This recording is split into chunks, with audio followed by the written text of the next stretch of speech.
Buenas pessoal, tudo bem? Vamos para mais um relatório diário do milho, hoje segunda-feira, dia 19 de abril de 2021. Agora são 18 horas 15 minutos e vamos mais uma vez falar sobre o mercado do milho, boi, café, soja, dólar, índice, enfim, o mercado financeiro como um todo. Se você é novo no canal, se inscreve aqui embaixo, curte o vídeo se gostar, aproveita e confere se está inscrito no canal. Se não tiver inscrito, se inscreve no canal, ativa o sininho ali para receber os vídeos sempre quando eu postar algum vídeo novo. Aqui embaixo tem os comentários, usa a parte de comentários à vontade, pode comentar, tirar dúvida, sugestão, enfim, fica à vontade, escreve ali. É muito importante essas dúvidas, porque eu sempre trago as dúvidas aqui para os vídeos e isso faz com que mais conteúdo seja gerado, né, de conteúdos diferentes, mais específicos para o que vocês querem, e também, ou quando outras pessoas têm dúvidas parecidas ou semelhantes, ou até mesmo a mesma dúvida, eu respondendo elas aqui faz com que mais pessoas tenham suas dúvidas respondidas. Beleza? Se estiver assistindo pelo computador, pela TV, pelo tablet, qualquer outro dispositivo, pega o seu smartphone, escaneia esse QR Code aqui no cantinho, ó, só abrir ali na câmera e vai cair direto no grupo do Telegram. O grupo é 100% gratuito, o grupo é um grupo, como o próprio nome diz, né? Ele não é um canal, então todo mundo pode falar, todo mundo opina, então a gente o tempo todo fala durante o pregão sobre boi, sobre milho, sobre commodities em geral, sobre ações, dólar, índice, enfim, o assunto é mercado financeiro, então não tem restrição, pode entrar, fica à vontade, não é de graça, tá? Então todo mundo fala e essa comunidade, essa troca de interação, essa troca de informação durante o pregão e final de semana, de noite, enfim, isso é muito válido, essa comunidade, porque lá todo mundo aprende, todo mundo ensina, cada um opera de um jeito, cada um tem um método, cada um tem uma técnica, cada um tem um jeito de operar, ativos diferentes, tem gente que opera ações, tem gente que opera opções, derivativos, né? Milho, boi, café, soja, mini índice, mini dólar, então tem muita oportunidade, tem bastante coisa no grupo ali do Telegram e é de graça, então entra lá. Quem estiver assistindo pelo celular, aqui embaixo na descrição tem ali link para o grupo do Telegram, só clicar e entrar lá no grupo do Telegram, que também é a mesma coisa. Beleza? Bom, vamos ao que interessa, vamos falar de mercado. Deixa eu mudar minha tela aqui e vamos lá falar de mercado financeiro. Bom, primeiramente, eu sempre coloco aqui o milho, vou botar o CCMK, que é o contrato mais líquido, deixa eu botar no gráfico diário, apesar de botar no gráfico semanal. Mas primeiro eu dou uma olhadinha aqui na bolsa, como é que foi hoje. Nós tivemos aqui Ibovespa caindo, fechando o dia em queda 0,15, dólar em queda também 0,80, ouro em queda 1,26, café fechando 0,0, milho subindo 0,78, soja subindo 1,34, boi subindo 0,51. Juros futuros DI caindo 1,3, lá fora o mini S&P caindo lá 0,41. Bom, milho, né? Começar pelo milho. Deixa eu botar o CCM FUT, início da semana, gráfico semanal, o que a gente enxerga no milho, tá dentro daquele canal de alta ainda, tá subindo aqui e tá firme e forte. Média móvel de 8, esse pontilhadinho bem singelo aqui embaixo, tá um pouquinho longe, 5 pontos. Se eu pegar aqui e olhar em algum lugar que eu tenho, em algum lugar, a distância da média, pode ser até esse aqui, média volatilidade, não está muito longe, está bem tranquilo, né? Então está com uma certa distânciazinha da média móvel de 8, mas nada além do normal, está seguindo ela aqui, o último toque foi aqui embaixo e subiu. Tem espaço para corrigir e cair aqui até na região de R$100, 99, 98, tem espaço para cair até mesmo testar esse topo anterior aqui em 96,50, né? Tem um espaço aqui, ou pelo menos testar a base desse canal de alta aqui no gráfico semanal. Então, esse é o milho, né? Segue ainda em tendência de alta no semanal. Se a gente olhar os contratos agora, CCMK é a mesma coisa que o CCM FUT, essa linha verde não precisa estar aqui, isso foi uma entrada que eu fiz. Gráfico diário do milho, olha o que ele fez, deu uma escorregada aqui alguns dias e voltou. Quem me acompanhou lá no grupo do Telegram, o que eu fiz aqui nesse dia aqui? Acabei comprando, eu comprei no gráfico de 60 minutos, no after desse dia aqui, que foi quinta ou sexta? Foi aqui dia 14, acho que foi quinta-feira, foi quarta-feira. Então eu comprei no after que contabilizou a quinta, né? Então, ó, eu comprei nesse candle aqui embaixo, quando ele começou a subir. Por quê? Vou repetir de novo, porque eu sei que tem gente que não olha todos os vídeos, né? Ele bateu exatamente na média móvel de 8 no semanal e ele vem respeitando um movimento desse estilo há bastante tempo. Às vezes fura e vai embora? Sim, mas muitas vezes toca e testa o topo novamente. E aí eu resolvi pagar para ver, principalmente porque o stop, se ele caísse para baixo, um stop aqui era um stop para o gerenciamento de risco, um pouco mais abaixo da média, porque ele poderia vir testar esse fundinho aqui ou a própria média aqui de 20, né? Então eu comprei aqui. E aí operei gráfico de 60 minutos, comprado aqui, o milho foi lá embaixo, voltou, foi lá, voltou. Quando ele chegou aqui nessa região, ele chegou, eu estava com esse aqui, ó, esse gap que eu até mandei lá no grupo do Telegram, né? A minha intenção era comprar aqui onde eu comprei, aqui embaixo, para tentar vir buscar o fechamento desse gap, né, que ele deixou aqui, ó, esse gap aqui nesse retângulo amarelo. O que é um gap, Guilherme? Um gap é quando há negócios que nem houve negócios aqui, aí que teve força, não teve negócios tentando subir de volta e caiu de novo. Então não teve negócios nessa região aqui. Isso quer dizer que negócios contrários, né, contrário ao fechamento do candle. Isso quer dizer o quê? Que houve um gap de negócios daqui até aqui. Assim como aqui atrás, ó. Aqui fechou esse candle no final do dia. Aqui no outro dia abriu, aqui fechou lá em cima. Então eu posso desenhar aqui do fundo desse candle 2 até o topo desse candle 9 aqui, ó, também houve um gap. Gap indica força.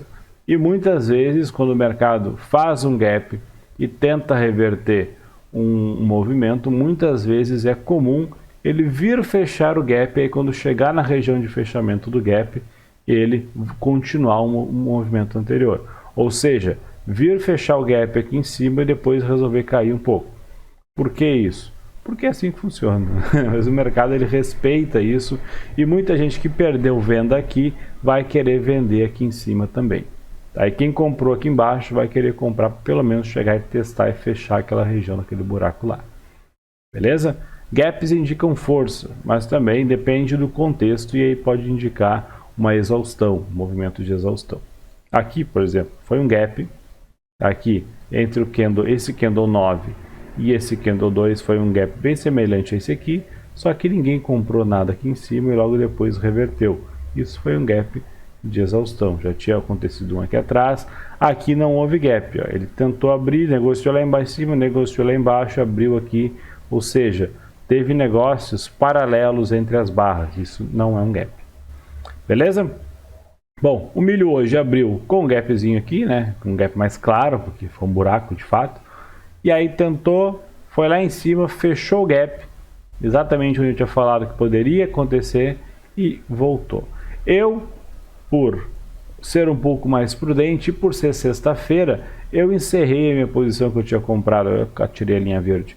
Encerrei ela por aqui, deu um trade tranquilamente 2 para 1. Então eu entrei aqui, coloquei um risco, o meu risco aqui embaixo, né, o fundo esse fundo aqui seria meu stop. Projetei um alvo de 2, eu não sei exatamente quanto, mais ou menos por aqui. 101 com 20, 101 com 20 e poucos aqui eu acho. Projetei um alvo aqui de mais ou menos 2 para 1. Quando o milho chegou lá, ele subiu, eu peguei e coloquei uma ordem de saída aqui no meu 2 para 1. Se ele continuasse andando e fosse lá em cima no gap, eu ia provavelmente sair lá. Se ele voltasse, eu estava protegido, meu capital estava no bolso. O milho foi lá, balançou um pouquinho, fez esses movimentos aqui, pegou minha saída 2 para 1. Fiquei líquido na sexta-feira e não entrei mais até agora. Por quê? Porque ele poderia, né, ir lá fechar o gap, assim como foi hoje, poderia, mas poderia estar fazendo um pivôzinho de baixa aqui, né? Esse movimento, deixa eu apagar essa projeção. Esse movimento todo que ele fez aqui, ó, e agora vai travar tudo, mas foi. Esse movimento todo que ele fez aqui poderia ser somente um pivôzinho de baixa. Não sei se está ficando amarelo automático. Ou seja, isso aqui, ó, poderia ser um pivô de baixa onde ele acionaria aqui. Então, se eu comprei aqui e o meu 2 para 1 era aqui, eu não estava a fim de ficar posicionado, segurar até chegar no stop aqui, sendo que ele chegou a menos de meio ponto melhor, chegou aqui 1 ponto lá, nem isso, do meu alvo total final lá, que era mais de 2 para 1, eu não ia deixar ele voltar, sendo que ele poderia fazer um pivô para baixo aqui. Então, gerenciamento de risco conta e conta muito. Botei os 2 para 1 no bolso. Ah, poderia ter ganho aqui mais 1 ponto hoje? Poderia, mas como é que eu ia adivinhar que o mercado ia subir hoje? Né? Então não dá para adivinhar. Bom, mas subiu. E aí, se a gente olhar no gráfico diário, onde é que ele está agora? Está lá querendo testar o topo. Eu acho que é bem provável que o milho vá lateralizar um pouco aqui em cima. Ele está fazendo isso, ó.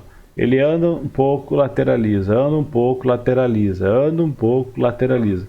Estou começando a achar que pode acontecer uma certa lateralização nessa região aqui. É o que eu quero? Não gosto, né? Mas pode acontecer algo tipo assim. Tá? Então, tomem cuidado para isso. Até mesmo, e eu vou fazer um parênteses aqui, olhem as outras commodities, olhem a soja. Vou puxar a soja rapidinho aqui. Olhem a soja. Agora está querendo romper topo lá. Bonito, por sinal, né? Depois a gente vai falar dela. Mas olha quanto tempo que ela vem aqui fazendo mercado lateral. Então tá meio esquisito as coisas. Então por isso, tome uma certa cautela aí. Não saiam comprando o topo, né? Sem esperar um sinal bom, sem esperar ver o mercado andar de fato. O milho está em topo histórico, está andando sem parar, mas fiquem de olho. Beleza? Deixa eu olhar o CCMU 21. O CCMU está até mais bonito que o CCMK, né? Ele fez aqui tá um topo num paviozão. Se a gente botar aqui no gráfico de 60 minutos, olha aqui, ele caiu, fez um movimentinho para cima, um fundo duplo, e hoje foi lá em cima e voltou um pouco. Tá com cara, dá para traçar uma linha aqui, ó. Não é isso aqui que eu quero. Tá com cara de que vai romper, tá? Mas tem que ficar de olho também. Ele pode estar fazendo um topão duplo bem bonito aqui e aqui, né? Para acionar aqui e cair aqui embaixo. Aqui tá meio esquisito, sim, mas se a gente botar no gráfico diário, a coisa fica mais bonita.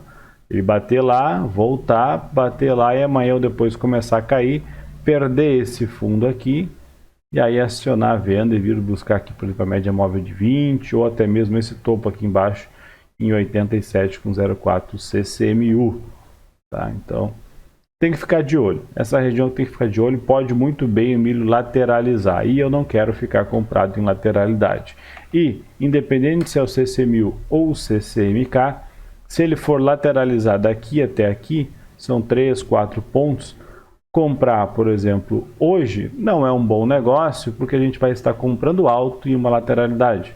Uma lateralidade, o ideal é comprar baixo e vender alto.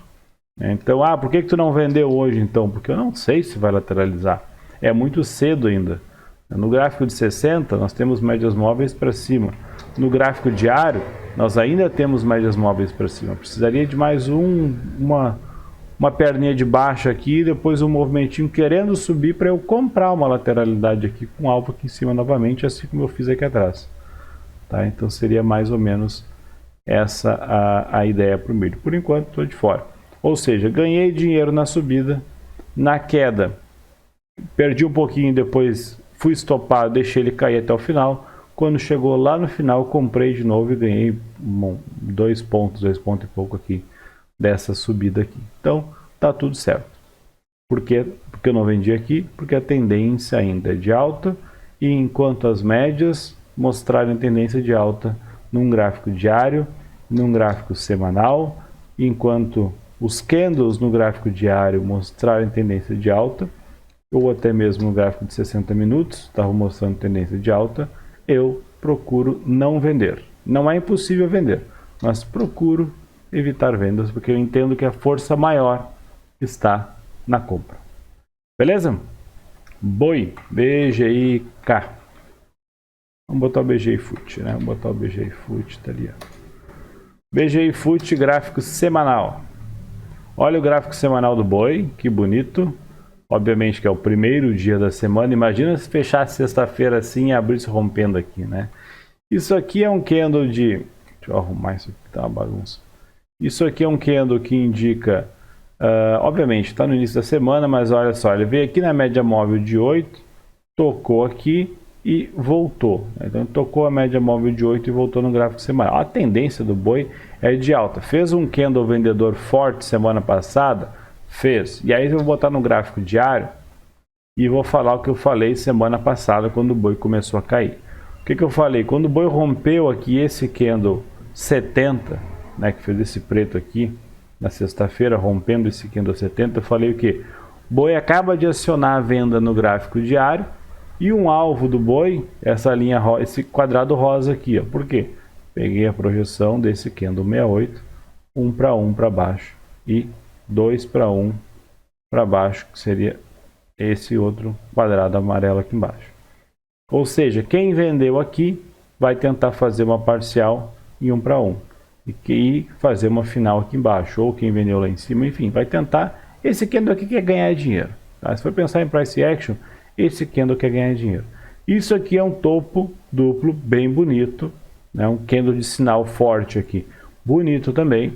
E aqui entraria várias estratégias. Eu não quis vender porque até então estava comprado até boa parte aqui. E o boi estava muito forte para cima, eu achei cedo. Dado que muitas vezes sinal de rompimento com uma tendência forte falha. Porém, deixa eu fazer uma limpeza aqui, tem um monte de coisa.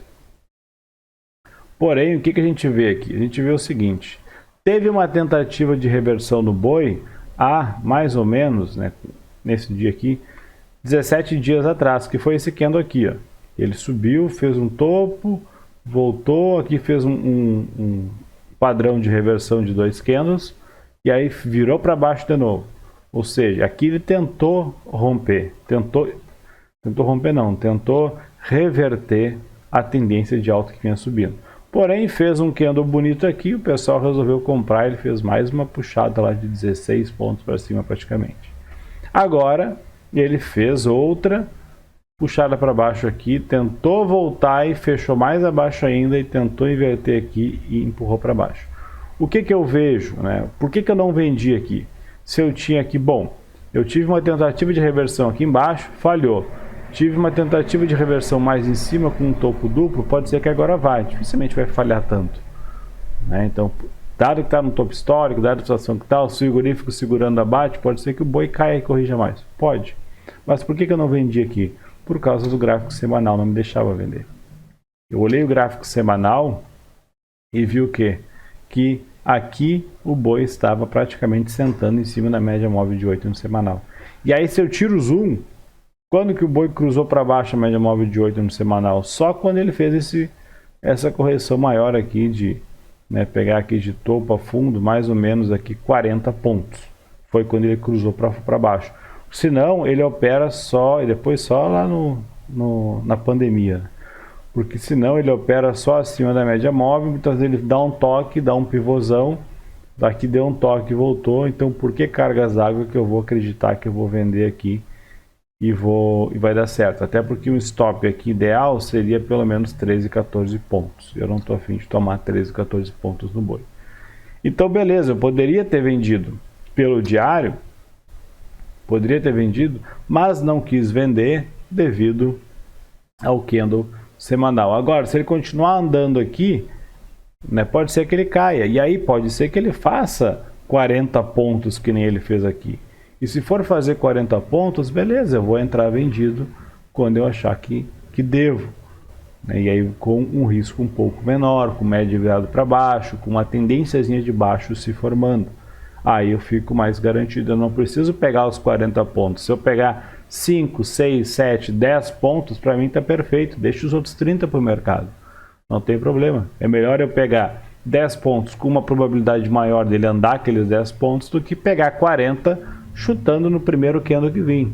Eu vou fazer isso 1, 2, 3 vezes, vai dar certo. Vou achar que vou acertar sempre. Daqui a pouco eu faço isso com uma mão maior, porque eu vou ganhar confiança, aí eu começo a achar que eu sou um gênio, e aí na primeira violinada que ele me dá, na primeira paulada que ele anda contra a minha operação, eu tenho um baque na minha conta gigantesco. Então, vou respeitar o que eu sempre respeito.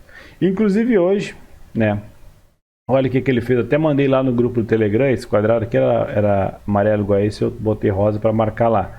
Ele foi, abriu o dia caindo, então acionou a venda aqui da galera, e bateu exatamente na região onde eu tinha comentado, que seria essa região aqui, ó, Dá para ver o pavio de hoje, ele vai até essa região aqui, que seria a região do 1 para 1, né? Que ela também se alinha com esse topinho aqui atrás, ó. Teve aqui. Então por isso que eu digo, o mercado sempre tem memória. Então, o fato de ter um topo aqui ajuda. E aí o mercado bateu lá e fez um paviozão, um candlezão forte para cima, um candle que o pessoal gosta de chamar aí de preço de fechamento de reversão, PFR, onde esse candle tem uma mínima maior que a dos últimos dois candles e uma máxima, e um fechamento acima da mínima do candle anterior, né? Então isso é importante, por quê? Porque se o mercado resolve comprar esse candle aqui e acionar a compra, uma entrada com stop aqui embaixo seria interessante. E aí fica até mais interessante do que a venda, porque apesar do gráfico diário estar operando abaixo da média móvel de 8, nós temos uma região de suporte aqui segurando, e o gráfico semanal, que tem muito mais poder que um gráfico diário, vai ter tocado na média e vai talvez tentar vir testar esse topo novamente aqui. E aí, se não romper esse topo e começar a perder força, aí sim, pode ser que de fato o boi venha corrigir mais um pouco, né? Não estou dizendo que o boi vai subir, mas é que agora ficou um pouco mais bonito operar comprado se ele resolver romper ali os 307 com 40, com 50 ali mais ou menos, né? O stop, obviamente, aqui nos R$300. Não adianta querer comprar aqui e botar um stopzinho de um ponto, que não vai dar certo. Tem que ter um stop aqui condizente com a operação, stop ali de 4, 5 pontos, né? 5 pontos pelo menos, para testar essa tendência aqui. E aí, para vir fazer 6, 7 pontos para cima aqui, pelo menos um scalp de 1 para 1 tem que ser feito. Lembrando que vai ter uma briga forte, se ele for subir, né? Vai ter uma briga forte aqui nessa região em 309, bem provável, porque foi um topo aqui, um topinho, esse candle fechou, né? Abriu aqui e esse aqui abriu aqui também. Então essa região aqui, bem provável que marque uma região de briga, também pelo fato de ter sido um topo aqui atrás. Assim como esse topo aqui atrás foi um suporte para bater e voltar, esse topo aqui vai ser um suporte caso ele queira subir e voltar. Então tem que tomar um certo cuidado nessa operação. Agora, se ele continuar caindo aqui, aí tem espaço para cair aqui até os 296, 295 aqui tranquilamente. Beleza? O BGI, esse aqui é o BGI FUT, que é basicamente, né, o contrato mais líquido atual, que é o BGIK, então não adianta falar do BGIK, que é exatamente a mesma coisa. O BGIV, que é o contrato mais lá para frente, também está bem parecido, com amplitudes menores, obviamente, mas também a mesma coisa. Olha como a média móvel de 8 está bem lateral aqui, né? Bateu na média móvel de 20, chegou a furar, mas voltou aqui no gráfico diário. Olha esse topo aqui atrás, ó, pegando ali uma região de suporte. E aí pode ser que venha testar novamente aqui em cima. Vamos ver como é que o boi vai se comportar nos próximos dias. Deixa eu olhar no after, como é que ele tá. Olha o after dele. Já abriu com uma paulada de um ponto para cima aqui, né? Abriu e fechou, né? Já fechou essa hora. Mas já foi forte para cima aqui com um ponto. Ou seja, talvez ele rompa mesmo aquele candle que ele fechou hoje, amanhã, e vai embora para cima testar o topo lá. Deixa eu olhar o BGIK, que eu não olhei o after do BGIK. Ó, o after BGIK rompeu, mas voltou, né? Então tem que ter um pouco de cautela.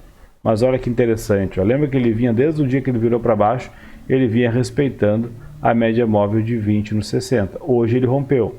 Então quem sabe se voltar um pouquinho e fazer um fundinho mais alto, fica um pouco mais interessante entrar na operação considerando esse candle aqui embaixo, tentando que ele vai vir testar lá em cima. Beleza? Café. Café segue aqui na lateralidade, deixa eu botar no gráfico semanal. O gráfico semanal começando com uma amplitude curtinha em relação ao que o café geralmente faz. De lado, no gráfico diário, está abrindo aqui acima da média móvel de 8, acima da média móvel de 20, mas olha como ele está bagunçado, né? Ele sobe, desce, ele fez esse canalzinho de baixo aqui no gráfico diário há alguns dias atrás, né? Que eu tracei ele aqui, até está meio esquisito esse canal aqui. Fez esse canal, rompeu, veio aqui testar a base dele. Se continuar subindo, beleza. O problema do café é que é o café. E aí, por mais que eu queira comprar aqui, porque o café rompeu esse canalzinho, essa linhazinha de tendência aqui, tem mais uma resistência aqui atrás muito perto. E aí o meu stop vai ficar 1 para 1 no café eu não gosto, eu quero um stop um pouco mais curto, melhor, uma relação risco-retorno melhor, né, para o meu trade. Então por isso que eu sou muito paciencioso no café. Mas está lateral, né? Ele começou aqui, se a gente pegar aqui, por exemplo, ó, desde aqui, ó, onde ele tocou lá em janeiro de 2021 até agora, ele não saiu do lugar, né? Então ele caiu, subiu, teve aqui uma volatilidade, mas não saiu do lugar. Então o café também está lateral. A gente botar dentro do gráfico mensal, vamos ver o que acontece.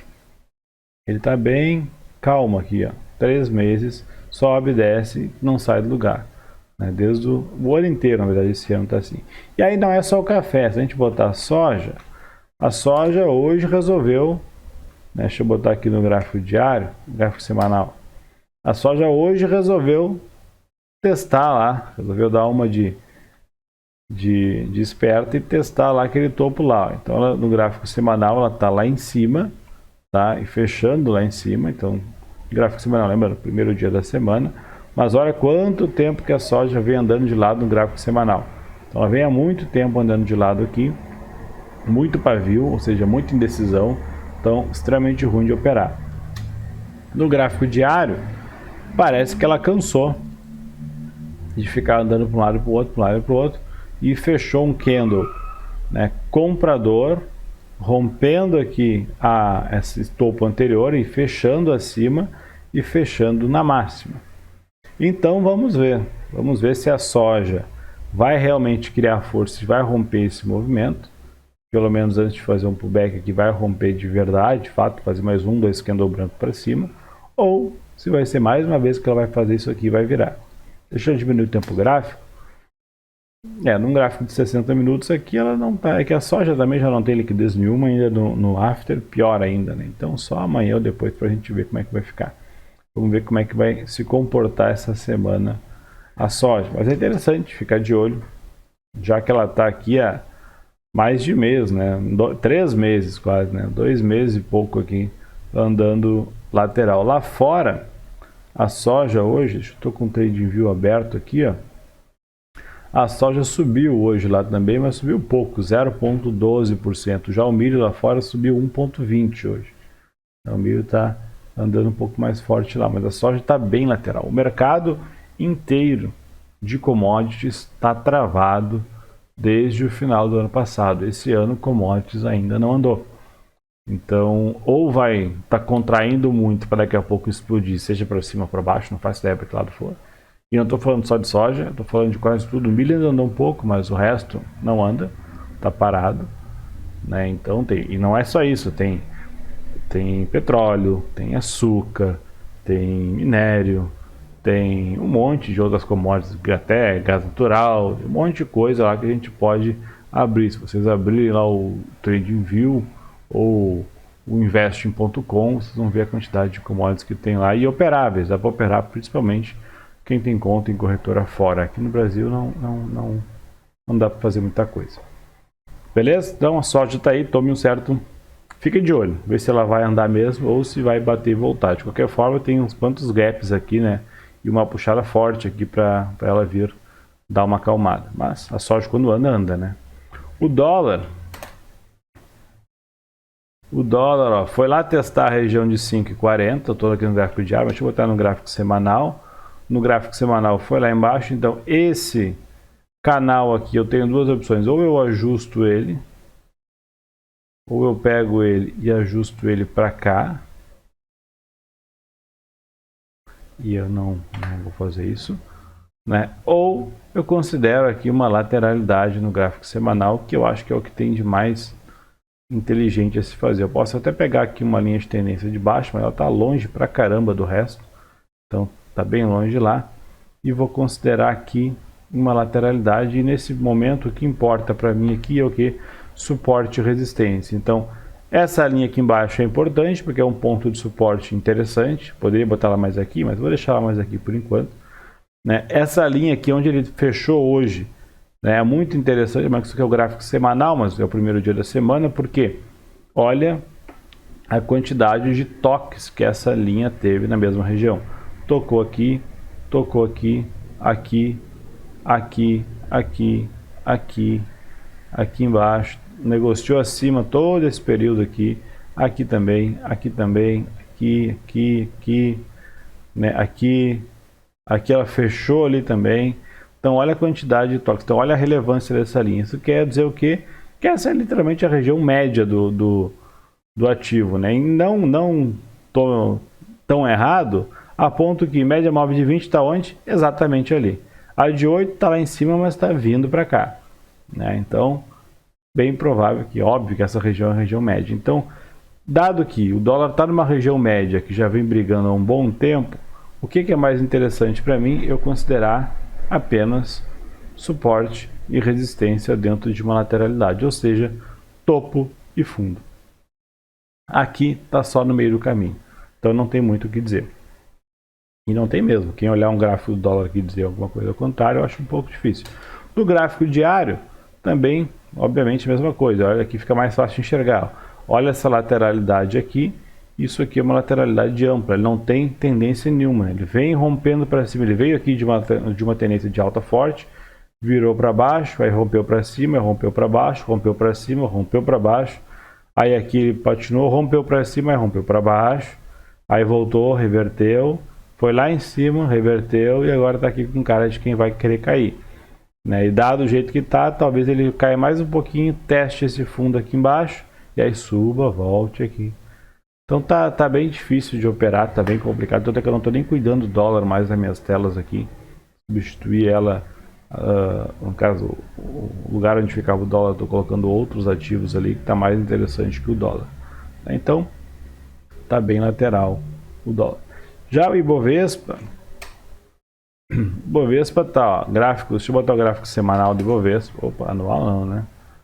Olha o 2020, interessante, gráfico semanal do Ibovespa. O que ele está fazendo? Claro, semana passada foi uma semana que fechou na máxima, e aí eu expliquei que eu realizei um monte de operação que eu tinha em swing trade, realizei lucro, algumas até no prejuízo.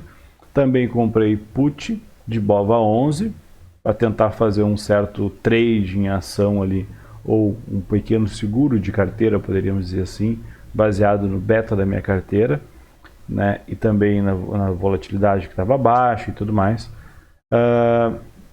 Eu comprei put aqui e realizei um monte de operações aqui. Por enquanto, a put não está dando lucro, mas as ações que eu vendi aqui em cima no lucro, hoje estaria me dando prejuízo. Não, prejuízo não, estaria perdendo um pouquinho, porque hoje a bolsa caiu, e algumas delas caíram aqui também. Então, o que eu imagino aqui? Né? Essa região aqui é uma região que tem que ter cautela, não por menos, né, que ele hoje tentou romper lá e voltou, então até agora ainda não rompeu o que no da semana passada, lembrando que isso é só um dia da semana.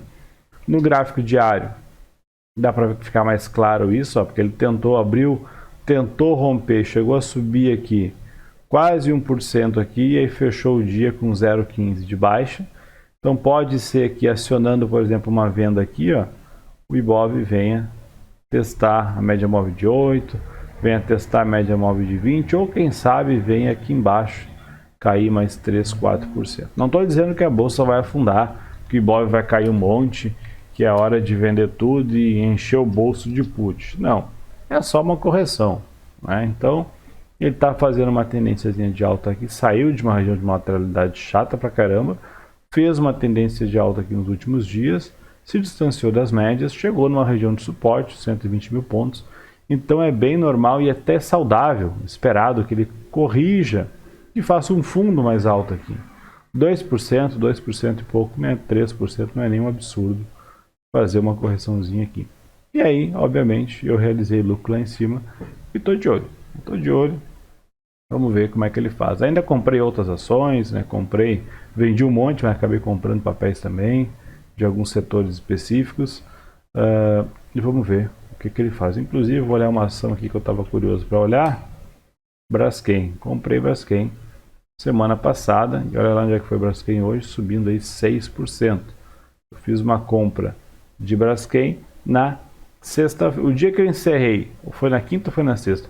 O dia que eu encerrei as operações lá que eu tinha swing trade, ao mesmo tempo comprei put, eu comprei Braskem também. Até vou abrir aqui o home broker para ver o quanto está me dando de lucro a Braskem, para não dizer que eu estou mentindo para vocês. Comprei um pedacinho pequeno, obviamente, só para contradizer e para fazer um balanceamento na carteira. Vou botar aqui minha senha. Vamos lá, eu estou usando a conta da Clear para comprar esses papéis. Braskem aqui, a BRKM5, me dando exatos 6,06% de lucro. Comprei, cotação média de compra 49,97. Então eu comprei alto pra caramba ela aqui, eu comprei topo, literalmente, comprei topo mesmo. Comprei aqui em cima ela. Por quê? Porque é uma empresa que o setor de petróleo, o setor de gás e tudo mais, tem algumas coisas que eu estou estudando, estou fazendo bastante coisa ali.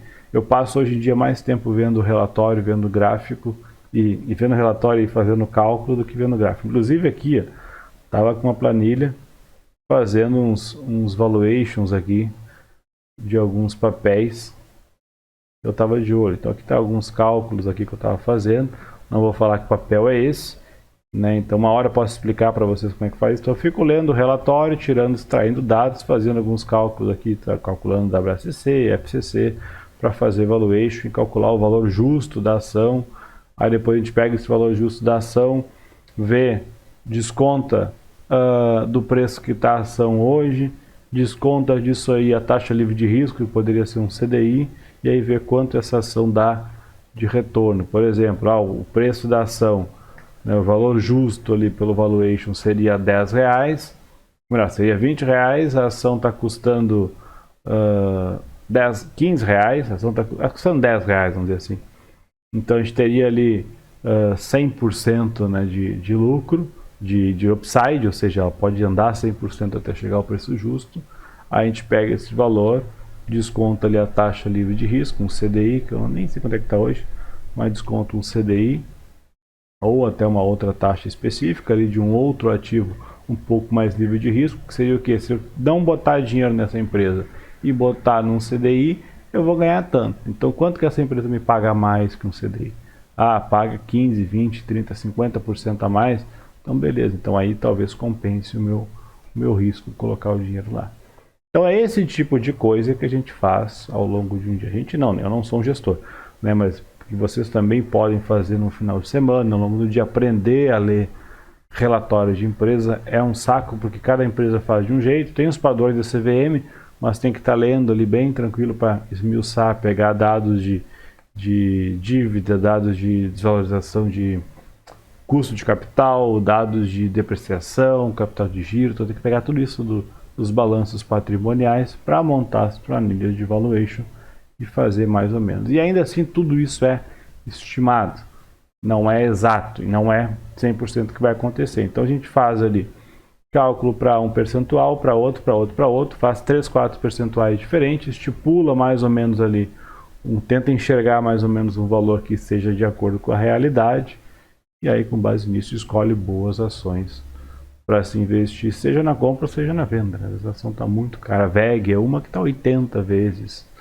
né? Então é uma que teoricamente está muito cara, mas é uma empresa de tecnologia, é uma empresa que gira muito dinheiro e tem pouco capital de giro. Então fica aquela coisa um pouco meio esquisita. Quem é que vai apostar contra a VEG? Né? Então, tá caro? Tá, mas e aí? Então é um pouco complicado esse tipo de coisa. Mas, enfim, isso aqui é uma das coisas que eu faço. Eu pego isso, calculo, acho boas empresas que têm upside interessante, e aí muitas vezes pego isso e trago para um gráfico. E aí olho um gráfico e vejo ali, bom, esse gráfico está interessante, está numa tendência de alta ou numa tendência de baixa, enfim, tá assim, essa daqui seria um bom ponto de entrada para compra. Alinha com o preço que está abaixo da expectativa. Beleza, então vou comprar. E aí alinha uma coisa na outra.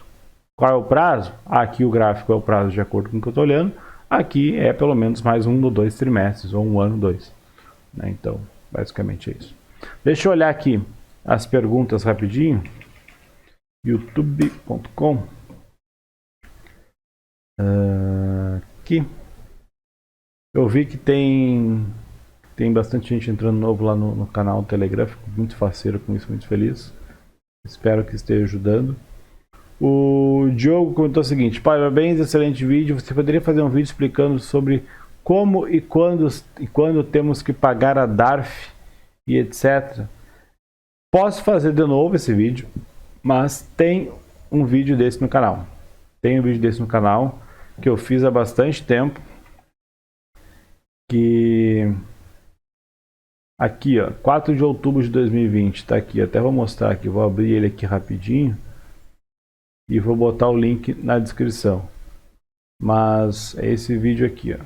Eu tô falando aqui, inclusive o Pompom tá lá atrás, mas tá aqui, ó, como pagar DARF Day Trade e ações. Eu acho que eu falo uma planilhazinha Excel ali, eu monto aqui como é que funciona, opções, commodities e tudo mais, mas posso fazer um vídeo para novo mostrando para vocês, também tem problema. Mas sugiro, deixa eu ver como eu esqueci, Diogo, dá uma olhadinha nesse vídeo aqui só para ter uma ideia. Se ainda assim não entender ou ficar alguma dúvida, comenta aqui no vídeo, que aí eu, dependendo da dúvida, eu respondo, ou posso gravar um vídeo novo e falando da dúvida e enfim fazer. Então quem quiser, né, melhor, quem quiser, quem ainda não sabe quando tem que pagar DARF, como que paga DARF e quando não precisa pagar, como é que faz ali. Às vezes a gente pode fazer umas jogadas contábeis e eu faço muito disso. Estou no prejuízo no day trade no mês e eu vou abrir uma operação agora que talvez eu queira fazer swing trade. Muitas vezes eu acabo encerrando ela de propósito no final do dia para ela cair em day trade e no outro dia eu compro ela de novo ou vendo assim. Continuo a operação no outro dia para não ficar no swing trade, ficar no day trade, porque como eu estou no prejuízo lá, ela vai entrar no day trade e como eu posso abater sem pagar imposto de renda, no final das contas o meu lucro lá é maior. Então tem essas jogadas que a gente faz. A mesma coisa é o contrário, né? Se eu estou com prejuízo no swing trade, eu vou procurar fazer operações, né? Vou procurar por operações um pouco mais no swing trade, porque aí eu consigo abater prejuízo. Melhor, vou procurar por boas operações. Se eu puder carregar para o swing trade, melhor ainda, porque eu consigo abater aquele prejuízo que eu já tive. Então, quando eu entrar na receita, quando eu entrar na hora de calcular o imposto de renda, né, calcular a DARF, e eu consigo abater um pouco do que eu tive e aí eu pago menos imposto. Então, são jogadas contábeis que a gente faz o tempo todo para, obviamente, né, evitar pagar o máximo possível de taxa, evitar e ganhar, maximizar os lucros. Mas dá uma olhada nesse vídeo, eu vou botar o link ali na descrição e aí depois comenta aqui embaixo. Beleza? Deixa eu ver se tem mais alguma pergunta aqui. O Ney comentou: o boi está ficando interessante na venda, melhor ainda quando reverter e voltar para testar o topo. Vou esperar para pegar esse movimento. Exatamente, ó, hoje fez um candle interessante para quem está pensando nesse modelo. Eu sou um também dos que concordo com isso. Só tem que tomar cuidado, colocar os stops corretos e vai embora, né? A venda tem que tomar cuidado naquela questão ali dos alvos daquele padrão de venda que aconteceu lá. Beleza? Então, por hoje era isso. Boa semana para todo mundo e até mais. Tchau!